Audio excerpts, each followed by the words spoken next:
Puan Maharani ataupun Ganjar Pranowo sama-sama punya track record dan rekam jejak yang sama.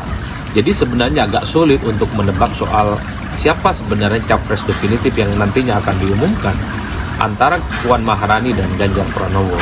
Yang jelas variabelnya dua hal. Pertama, kalau menggunakan variabel survei, tentu Ganjar Pranowo yang jauh lebih diunggulkan karena sampai saat ini Ganjar cukup signifikan di survei. Tapi kalau menggunakan parameter pendekatan elit di PDIP, tentunya Puan Maharani lah yang cukup diandalkan untuk mendapatkan dukungan soal pencapresan di 2024, meski elektabilitasnya tidak signifikan.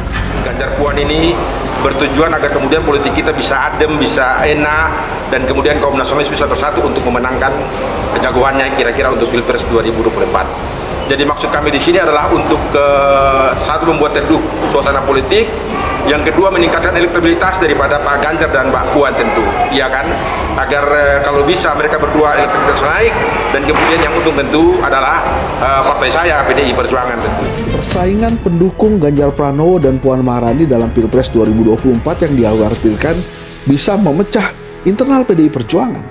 Mungkin ini mereka usung, para pendukung atau para pengibar bendera Ganjar Puan ini mengusulkan ini supaya bisa ada calon PDI Perjuangan Ganjar Puan. Hari ini akan melantik Laskar Ganjar Puan tingkat kelurahan, khususnya Kota Baru. Nah, besoknya lagi terus akan berkesinambungan, itu akan kami lantik semua. Nah, untuk PAC seluruh Kota Bekasi LDP sudah kita bentuk. Jadi sejumlah masyarakat di Kabupaten Manokwari, khususnya di Provinsi Papua Barat, telah mendeklarasikan diri untuk mendukung pasangan Ganjar dan juga Puan Maharani pada Pilpres 2024 nanti. Pada deklarasi ini ada hal yang berbeda dari yang lainnya, yaitu deklarasi ini juga diikuti oleh salah satu tokoh kepala suku besar Arfak yang ada di Provinsi Papua Barat, yakni Ganjar Puan, duet istimewa PDI Perjuangan dalam pemilu 2024. Siapakah calon presiden yang akan diusung PDI Perjuangan dalam pemilihan umum 2 tahun mendatang? Pertanyaan itu tak hanya menarik untuk dinanti jawabannya, tapi juga membelah preferensi politik warga partai berlambang kepala banteng itu. Ada 2 kandidat kuat berstatus kader yang mengemuka, yakni Puan Maharani dan juga Ganjar Pranowo. Puan adalah darah biru di partai nasionalis tersebut. Perempuan kelahiran 6 September 1973 itu adalah putri Ketua Umum PDI Perjuangan, Megawati Soekarno Putri, dan saat ini menjabat sebagai Ketua Dewan Perwakilan Rakyat Republik Indonesia.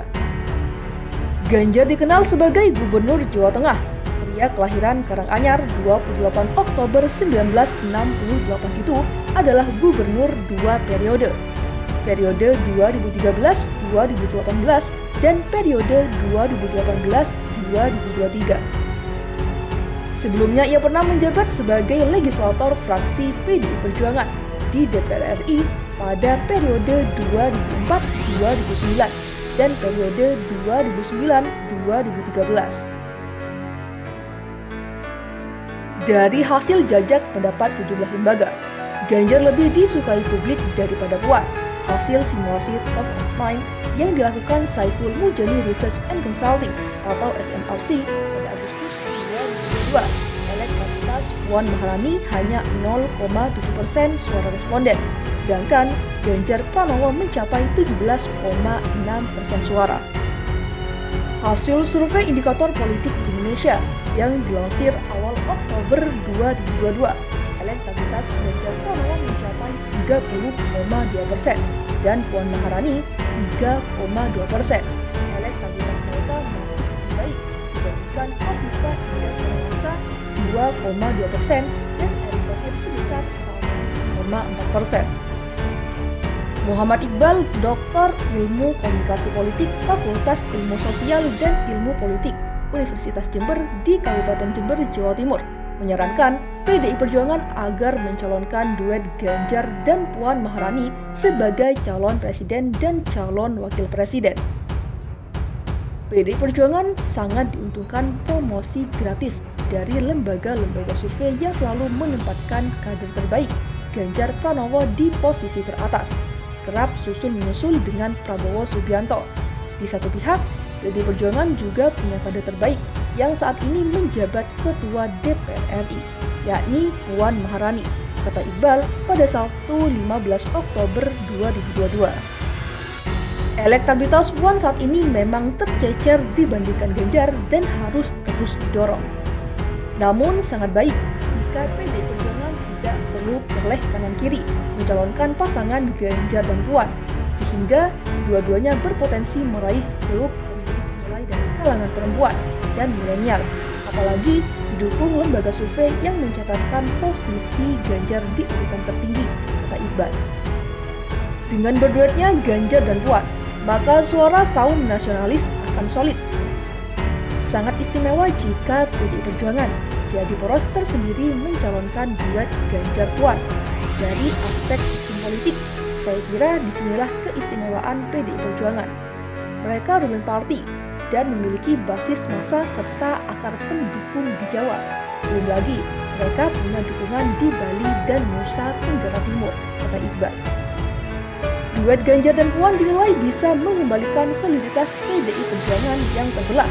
Sebelumnya, sejumlah kader PDI Perjuangan sudah berkomitmen untuk tetap mengusung dan mendukung Ganjar melalui partai lain jika PDI Perjuangan tak mencalonkannya. Kami mantan pengurus dan legislator PDI Perjuangan Kabupaten Jember akan tetap mendukung dan memenangkan Ganjar Pranowo. Meskipun seandainya PDI Perjuangan tidak merekomendasikan Ganjar Pranowo sebagai capres dari PDI Perjuangan, kata Yusuf Iskandar dalam pernyataan sikap mengatasnamakan mantan legislator dan pengurus PDI Perjuangan Jember. Militan ini menurut Iqbal adalah modal kuat. Saya kira keistimewaan PDI Perjuangan yang tidak dimiliki partai lain yang seharusnya bisa terus dilembagakan lebih serius. Dalam waktu tersisa 2 tahun ini, sudahi konflik internal, apakah Ganjar atau Puan? Sudahi saja, berfokus dan bersatu. Saatnya mewujudkan persatuan dan kesatuan untuk NKRI dan Pancasila dengan mencalonkan Ganjar dan Puan Maharani dalam satu paket, serta pria kelahiran Surabaya ini.